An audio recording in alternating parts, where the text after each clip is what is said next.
इस भयानक जंग के बीच खौफनाक साजिश का कच्चा चिट्ठा लेकर हाजिर हूं मैं, प्रशांत चुरहे। ईरान युद्ध को लगभग 1 महीना होने जा रहा है। ईरान ने पहली बार अमेरिकी सैन्य अड्डे पर ऐसा मिसाइल हमला किया है कि पूरी दुनिया हैरान रह गई है। और वो इसीलिए क्योंकि दावा यह किया जा रहा है कि ईरान ने 4000 किलोमीटर दूर अमेरिकी सैन्य अड्डे डियोगो गार्सिया पर 2 बैलिस्टिक मिसाइलें दाग दी है। वैसे एलानिया तौर पर ईरान के पास 2 या 2500 किलोमीटर तक मार करने वाले ही मिसाइल है। और अब इस हमले के बाद अमेरिका और इजराइल बहुत जबरदस्त तरीके से भौचक्के हो गए।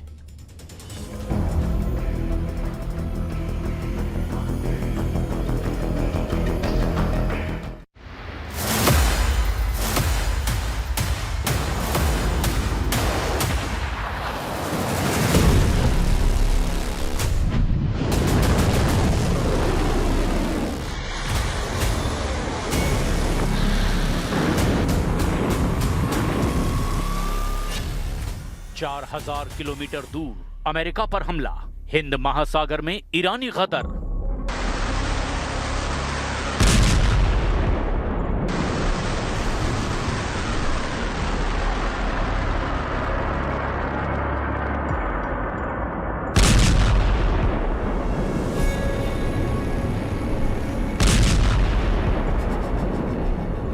ईरान युद्ध का चौथा हफ्ता शुरू हो चुका है।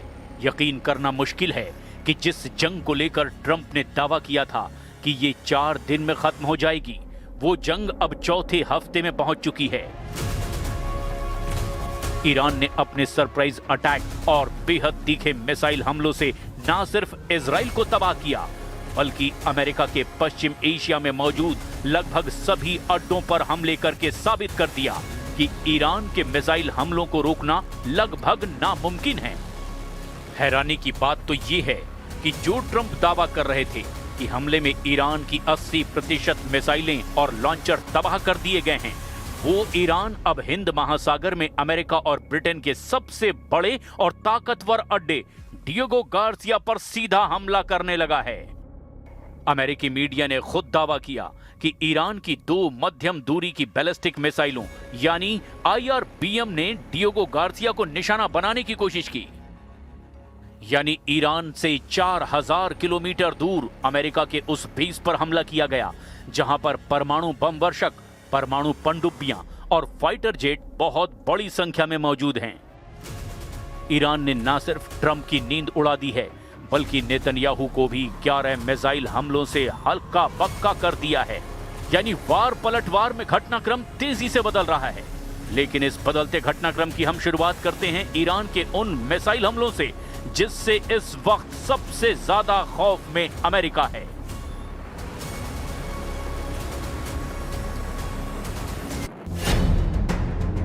डियोगो गार्सिया पर सीधा अटैक, 4000 किलोमीटर दूर ईरान का हमला।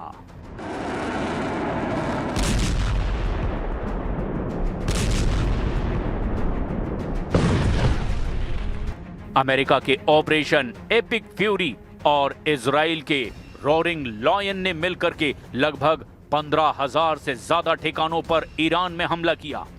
बेतहाशा बमबारी और मिसाइल हमलों में ईरान का इस वक्त एक भी ऐसा मिसाइल या सैन्य अड्डा नहीं बचा जहां पर हमला ना हुआ हो। स्ट्रेट ऑफ हॉर्मुज, फारस की खाड़ी, अरब सागर और कर्ग द्वीप पर अमेरिका और इजराइल ने इतनी भीषण तबाही मचाई है कि ईरान से जबरदस्त पलटवार की रत्ती भर भी उम्मीद अमेरिका और इजराइल को नहीं थी। लेकिन अब ईरान ने फारस की खाड़ी, अरब सागर से भी कहीं दूर हिंद महासागर में मौजूद अमेरिका और ब्रिटेन के सबसे बड़े सैन्य अड्डे डियोगो गार्सिया की तरफ ऐसा हमला किया जिसे देखकर न सिर्फ इजराइल हैरान है, बल्कि अमेरिका भी सन्न रह गया है। जरा इस एनिमेशन से ईरान के उस हमले को समझने की कोशिश कीजिए जो ईरान से 4000 किलोमीटर दूर स्थित है, जबकि दावा किया गया था कि ईरान के पास 2000 से लेकर 2500 किलोमीटर तक ही मार करने वाली मिसाइलें हैं। जरा इस एनिमेशन को देखिए। ईरान ने डियोगो गार्सिया पर मध्यम दूरी की बैलिस्टिक मिसाइलों यानी IRBM से हमला किया। अमेरिकी खुफिया रिपोर्टों के दावों के मुताबिक ईरान ने या तो चाबहार या बुशर क्षेत्र से अमेरिकी अड्डे डियोगो गार्सिया पर मिसाइलें दागी है। दावा किया जा रहा है कि ईरान ने 2 मिसाइलें दागी है जिनकी रेंज 4000 किलोमीटर थी। डियोगो गार्सिया बेस ईरान से लगभग 4000 किलोमीटर दूर है। अब तक ईरान की घोषित मिसाइल क्षमता केवल 2000 किलोमीटर तक थी, लेकिन इस हमले ने साबित कर दिया कि ईरान के पास गुप्त रूप से लंबी दूरी की मिसाइलें मौजूद है। अगर ईरान का यह हमला कामयाब हो गया होता तो डियोगो गार्सिया अड्डे पर मौजूद B-2 बम वर्षक, परमाणु पनडुब्बियां और F-16 फॉल्कन जेट को भी भारी नुकसान हो सकता था। अमेरिकी अधिकारियों के मुताबिक एक मिसाइल बीच हवा में ही टूट गई, जबकि दूसरी को अमेरिकी युद्धपोत ने SM-3 इंटरसेप्टर्स के जरिए मार गिराने का दावा किया और डियोगो गार्सिया बेस को कोई बड़ा नुकसान नहीं हुआ। Well, look, we can have dialogue, but I don't want to do a ceasefire. You know, you don't do a ceasefire when you're literally obliterating the other side. They don't have a navy, they don't have an air force, they don't have any equipment, they don't have any spotters, they don't have anti-aircraft, they don't have radar, and their leaders have all been killed at every level. We're not looking to do that. बाल बाल बचा B-2 बम वर्षक, तबाह होने से बची परमाणु पनडुब्बियां। अमेरिकी खुफिया रिपोर्ट के मुताबिक ये मिसाइलें ईरान के मुख्य हिस्सों दक्षिणी ईरान के चाबहार या बुशर क्षेत्र से दागी गई हैं। डियोगो गार्सिया से सबसे कम दूरी ईरान के दक्षिणी तट से लगभग 3800 से 4000 किलोमीटर है। एक अनुमान के मुताबिक यहां से मिसाइलें दागी गई, ये एक संभावना है और ईरान के पास मिसाइल सिटीज यानी भूमिगत बेस का एक बड़ा नेटवर्क है। माना जा रहा है कि इन लंबी दूरी की मिसाइलों को सुरक्षित रखने के लिए अंदरूनी पहाड़ी इलाकों से लॉन्च किया गया होगा। डियोगो गार्सिया हिंद महासागर के बीचों बीच स्थित अमेरिका का सबसे गुप्त और महत्वपूर्ण सैन्य बेस है। इसे फुटप्रिंट ऑफ फ्रीडम भी कहा जाता है क्योंकि यहीं से अमेरिका पूरे मध्य पूर्व और एशिया पर नजर रखता है। इस बेस से अमेरिका मुख्य रूप से लंबी दूरी के हमलों को अंजाम देता है। ईरान ने इसी अड्डे पर हमला करके अमेरिका की नींद उड़ा दी है। B-52 स्ट्रेटोफोर्ट्रेस तैनात है। ये विशाल विमान परमाणु और पारंपरिक दोनों तरह के बम गिराने में सक्षम हैं। ईरानी मिसाइलों ने इन्हें टारगेट करने की कोशिश की है। B-1B लांसर ये सुपरसोनिक बम वर्षक है जो भारी मात्रा में गाइडेड मिसाइलें ले जा सकता है। ये भी ईरानी मिसाइलों के टारगेट पर था। B-2 स्पिरिट दुनिया का सबसे घातक रडार से बचने वाला विमान है जो सीधे ईरान के अंदर घुसकर हमला करने की क्षमता रखता है और इसीलिए भी ईरान ने इसे तबाह करने की कोशिश की है। यहाँ पर तैनात अमेरिका के F-16 फॉल्कन जेट भी तैनात हैं जिसे मिसाइल हमले से टारगेट करने की कोशिश की गई। ईरानी परमाणु मिसाइलों का बड़ा टारगेट डियोगो गार्सिया में तैनात अमेरिकी परमाणु पनडुब्बियां भी है। यहाँ परमाणु पनडुब्बियां SSGN और गाइडेड मिसाइल डिस्ट्रॉयर हमेशा तैनात रहते हैं। यहाँ अमेरिका के विशाल रसद जहाज प्री पोजिशन्ड शिप्स भी रहते हैं जिनमें एक पूरी आर्मी ब्रिगेड के लिए महीनों का राशन, टैंक और गोला बारूद भरा होता है। इसके अलावा अमेरिका के लॉजिस्टिक्स विमान जैसे हवा में ईंधन भरने वाले KC-135 टैंकर और भारी सामान ढोने वाले C-17 ग्लोब मास्टर भी ईरानी मिसाइलों के टारगेट पर थे। ईरान ने इस बार खुर्रमशहर 4 जैसे मिसाइलों का इस्तेमाल किया है। अगर ऐसी कोई मिसाइल वहां सफलता से हिट करती तो इसके परिणाम बेहद गंभीर होते। डियोगो गार्सिया वो लॉन्च पैड है जहां से अमेरिका ईरान पर बमबारी करता है। अगर इसका रनवे या फ्यूल डिपो तबाह हो गया होता तो अमेरिका के लिए मध्य पूर्व में हवाई हमले करना बहुत मुश्किल हो जाता और अमेरिका के स्ट्राइक पावर भी खत्म हो जाती। ये द्वीप ईरान से 4000 किलोमीटर दूर है। अब तक इसे सुरक्षित जोन माना जाता था। अगर हमला कामयाब हो जाता तो यह साबित कर देता कि अमेरिका का कोई भी बेस अब सुरक्षित नहीं है। ईरान का डियोगो गार्सिया पर निशाना साधना केवल एक सैन्य कार्रवाई नहीं बल्कि अमेरिका को यह संदेश देना है कि अमेरिकी अड्डे ईरानी मिसाइलों की पहुंच से बाहर नहीं हैं।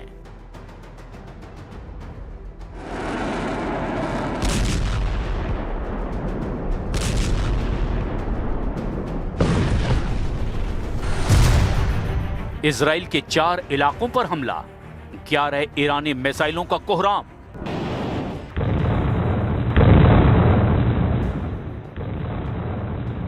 इस वक्त ईरान के हमले सबसे आक्रामक दौर में पहुंच चुके हैं। भीषण तबाही और बर्बादी झेलने वाला ईरान अभी भी इजराइल पर इतने प्रचंड और सटीक हमले कर रहा है जिसने लगभग पूरे इजराइल में कोहराम मचा रखा है। लेकिन सबसे ज्यादा हैरानी की बात तो यह है कि जितने हमले ईरान अकेले अपने दम पर इजराइल और अमेरिकी अड्डों पर कर रहा है, उससे 20 गुना से भी ज्यादा हमले अमेरिका और इजराइल मिलकर ईरान पर कर रहे हैं। इन 2 तस्वीरों से इसे अच्छी तरह से समझ लीजिए। सबसे ताजा रिपोर्ट के मुताबिक ईरान की जवाबी कार्रवाई की क्षमता और अमेरिका इजराइल के हमलों के बीच का अंतर बहुत बड़ा है। सैन्य आंकड़ों और रणनीतिक विश्लेषणों के आधार पर इसकी तुलनात्मक समीक्षा हैरान कर देने वाली है। इजराइल और अमेरिका ने अब तक ईरान पर 12,000 से ज्यादा बम और मिसाइलें दागी। इसके ठीक उलट ईरान ने इजराइल और अमेरिकी ठिकानों पर अब तक लगभग 300 से 350 बैलिस्टिक मिसाइलें और 500 से ज्यादा ड्रोन दागे हैं। अगर हम केवल दागी गई मिसाइलों और बमों की संख्या देखें तो ईरान अमेरिका और इजराइल के अड्डों पर मात्र 5% से 7% ही मुकाबला कर पा रहा है। इजराइल का दावा है कि उसने ईरान के 60 से 65% मिसाइल लॉन्चरों को नष्ट कर दिया है। युद्ध के पहले दिन ही ईरान ने 90 मिसाइलें दागी थी, लेकिन अब ये संख्या घटकर प्रतिदिन औसतन 5 से 10 मिसाइलों पर आ गई है। यानी ईरान की मारक क्षमता अपनी चरम सीमा से 90% तक गिर चुकी है। भले ही ईरान हमलों की संख्या में पिछड़ रहा है, लेकिन वो एसिमेट्रिक वॉरफेयर यानी आसमानी युद्ध का सहारा ले रहा है। इजराइल का आयरन डोम और एरो सिस्टम ईरान की 90% से ज्यादा मिसाइलों को हवा में ही नष्ट कर देती है। वहीं अमेरिका और इजराइल के हमले ईरान के भीतर गहरे लक्ष्यों जैसे कि नतांज परमाणु केंद्र को भी भेदने में सफल रहे। लेकिन ईरान के ड्रोन सस्ते हैं, लगभग $20,000 इनकी कीमत है, जबकि इन्हें गिराने वाली इजरायली मिसाइलें लाखों डॉलर की होती है। ईरान अमेरिका को आर्थिक रूप से थकाने की कोशिश कर रहा है। ईरान ने डियोगो गार्सिया पर हमला करके ये दिखाने की कोशिश की कि संख्या में भले ही कम हो, लेकिन उसकी पहुंच अब 4,000 किलोमीटर तक है, जो अमेरिका के लिए एक बड़ा मनोवैज्ञानिक दबाव है। ईरान सैन्य रूप से अमेरिका इजराइल के सामने 1:20 के अनुपात में खड़ा दिखाई देता है। यानी हर 20 अमेरिकी बमों के बदले ईरान 1 मिसाइल दाग पा रहा है। हालांकि ट्रंप का नेटो पर कायर वाला बयान और वाइंडिंग डाउन के संकेत बताते हैं कि अमेरिका अब इस महंगे युद्ध को और लंबा नहीं खींचना चाहता, क्योंकि इसका वैश्विक अर्थव्यवस्था पर बुरा असर पड़ता जा रहा है। यानी ईरान जंग को जितना लंबा खींचेगा, जंग उतनी ही ज्यादा अमेरिका और इजराइल को बर्बाद करेगी। इस वक्त रूस और चीन ईरान की आंख और ढाल बन चुके हैं। पिछले 48 घंटों में ईरान ने न केवल इजराइल बल्कि पूरे क्षेत्र में अमेरिकी और उनके सहयोगियों के ठिकानों पर बड़े हमले किए हैं। रूस ने अपने सैन्य उपग्रहों के जरिए अमेरिका और इजराइल के लड़ाकू विमानों, युद्धपोतों और खास तौर से डियोगो गार्सिया जैसे बेस की रियल टाइम लोकेशन ईरान को दी है। इसी वजह से ईरान 4,000 किलोमीटर दूर सटीक निशाना साधने में कामयाब रहा है। रिपोर्ट के मुताबिक रूस ने युद्ध शुरू होने से ठीक पहले S-400 प्रणाली की कुछ यूनिट्स ईरान को सौंपी थी। इजराइल का दावा है कि उसके कई मिसाइल हमलों को इसी रूसी सिस्टम ने नाकाम किया। ईरान अब तक इजराइल और क्षेत्रीय अमेरिकी ठिकानों पर कुल 300 से ज्यादा बैलिस्टिक मिसाइलें दाग चुका है। עוצמת התקיפות שיבצעו צה"ל וצבא ארצות הברית נגד משטר הטרור האיראני ונגד התשתיות עליהן הוא נשען תעלה מדרגה באופן משמעותי, והמערכה בהובלת נשיא ארצות הברית דונלד טראמפ וראש ממשלת ישראל בנימין נתניהו תימשך. אנחנו נחושים להוסיף ולהוביל את המתקפה. पिछले 48 घंटों के भीतर ही ईरान ने 11 बड़े मिसाइल हमले इजराइल पर किए हैं। ईरान ने इन 2 दिनों में इजराइल के भीतर मुख्य रूप से 4 बड़े क्षेत्रों को निशाना बनाया। मध्य इजराइल यानी तेल अवीव, यहां सबसे ज्यादा हमले हुए। तेल अवीव मेट्रोपॉलिटन क्षेत्र को 19 मार्च से 21 मार्च के बीच कई बार निशाना बनाया गया। उत्तरी इजराइल, हाइफा और गैलीली, हिजबुल्लाह और ईरान ने मिलकर उत्तरी शहरों पर रॉकेट और ड्रोन से हमला किया। यरूशलेम, पवित्र स्थलों के पास हमले की भी खबरें आई। इजराइल ने आरोप लगाया कि ईरानी मिसाइल ओल्ड सिटी के पास गिरी, जिससे अल अक्सा मस्जिद और वेस्टर्न वॉल के पास गहरा गड्ढा हो गया। दक्षिण इजराइल और वेस्ट बैंक, बेत शेमेश में एक बैलिस्टिक मिसाइल खुले मैदान में गिरी। हालांकि इसमें किसी जान माल के नुकसान की खबर नहीं है। फिर से सायरन बज गई है और आप देख सकते हैं कि लोग जो हैं वो अब शेल्टर की तरफ जा रहे हैं। अटैक्स का सिलसिला लगातार जारी है। तो आप देख सकते हैं किस तरीके से बुजुर्ग लोग जो हैं वो अभी शेल्टर की तरफ जा रहे हैं। तो यह है इस वक्त यहाँ की करंट सिचुएशन और हम देख पा रहे हैं कि यहाँ पे बार बार जो है अटैक्स हो रहे हैं। और यहाँ पे मैं दिखाने की कोशिश करूंगा आपको कि अभी आसमान से दिखेगा कि कहां से बरस गए हैं बम और ईरान की तरफ से लगातार अटैक्स का सिलसिला जारी है। रात के दौरान भी तकरीबन 6 बार जो है अटैक्स किए गए, सुबह से तकरीबन 3 बार अटैक्स किए। अब सब कुछ इस पर टिका है कि ईरान कब तक अमेरिका और इजराइल के खौफनाक हमलों का सामना कर पाता है और कब तक पलटवार कर पाता है। अमेरिकी रक्षा सचिव पीट हेग्सेथ के मुताबिक अब तक ईरान के 7,000 से ज्यादा ठिकानों पर हमले किए जा चुके हैं। अब तक ईरान के तेहरान, शिराज, तबरीज, एस्फान और चाबार जैसे प्रमुख शहरों में सैन्य मुख्यालयों, परमाणु केंद्रों और मिसाइल डिपो को निशाना बनाया गया। अब देखना होगा कि ईरान क्या ऐसा युद्ध कर पाएगा जो इतना लंबा चले कि अमेरिका के लिए दूसरा वियतनाम साबित हो। ईरान के नतांज एटमी अड्डे पर हमले के बाद अब रूस भड़क गया है और रूस ने नतांज साइट पर इंटरनेशनल असेसमेंट की भी डिमांड की है। रूस ने धमकी दी है कि एटमी ठिकानों पर हमला सभी खाड़ी देशों को तबाह कर सकता है। तो इधर ईरान के राष्ट्रपति ने मुस्लिम देशों को एक साथ लाने का एक बड़ा दांव चल दिया है। ईरान ने खुलासा किया कि उसने तुर्की और ओमान पर हमला नहीं किया। ऐसे में सवाल खड़ा यह हो रहा है कि इन देशों पर मिसाइलें आखिर दागी किसने?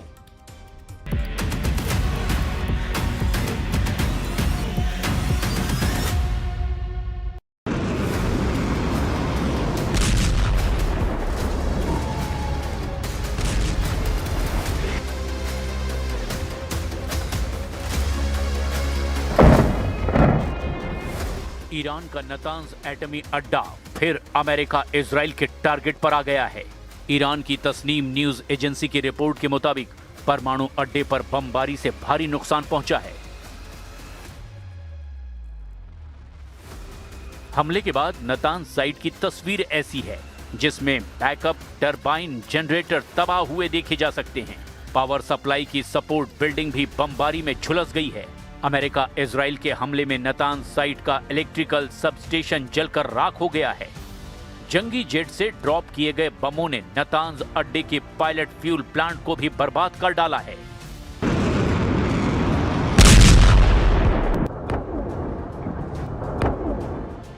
गनीमत सिर्फ इतनी है कि बम धमाकों से न्यूक्लियर साइट पर रेडियो एक्टिव लीक नहीं हुआ, वरना नरसंहार तय था। एटमी अड्डे पर हुए हमलों के बाद बौखलाए ईरान ने अंधाधुंध मिसाइलों की बौछार शुरू कर दी। ईरान की मिसाइलें यरूशलेम के वेस्टर्न वॉल और डोम ऑफ द रॉक कंपाउंड के करीब फटने लगी हैं। जूनियर खामनेई के विस्फोटक रॉकेटों के धमाके तेल अवीव और वेस्ट बैंक को दहलाने लगे हैं। बगदाद में अमेरिकी सैन्य ठिकानों को ईरान भीषण बमबारी करके जलाने लगा है। ईरान के हमलों के डर से नेटो सेना इराक से उल्टे पांव भागने लगी है।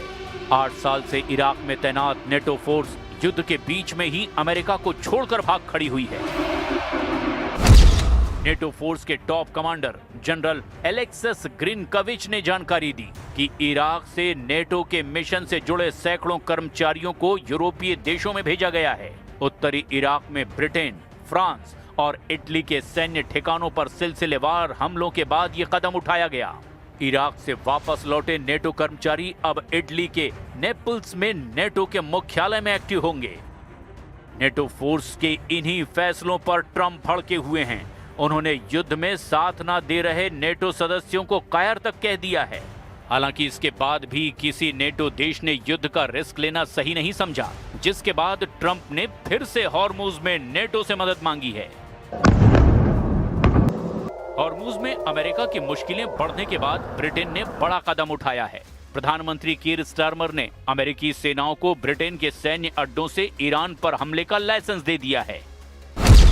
अमेरिका अब RAF, फेयरफोर्ट और हिंद महासागर के डियोगो गार्सिया बेस का इस्तेमाल हॉर्मुज स्ट्रेट में डिफेंस के लिए कर पाएगा।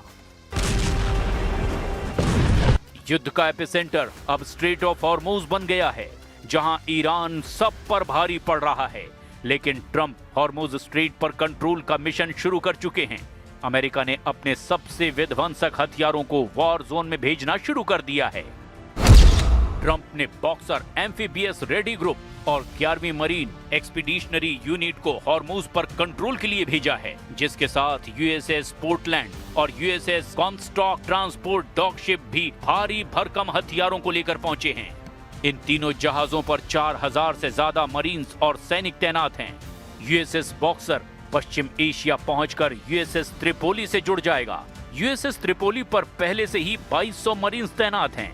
अब ईरान के पास कुल अमेरिकी सैनिकों और मरीन्स की तैनाती 8000 के पार पहुंच गई है। ट्रंप को पता है कि हॉर्मुज में ईरान को हराना आसान नहीं। हालांकि वो दावा कर रहे हैं कि इसके लिए उन्हें कई देशों की मदद चाहिए। It's a simple military maneuver. It's relatively safe, but you need a lot of help in the sense of you need ships, you need volume. And NATO could help us, but they so far haven't had the courage to do so. जिस तेल root को block कर Iran ने America की हेकड़ी गुल कर दी है, वहां कब्जे के लिए ट्रंप ने जिन हथियारों पर भरोसा जताया है, उनके नाम भी जान लीजिए।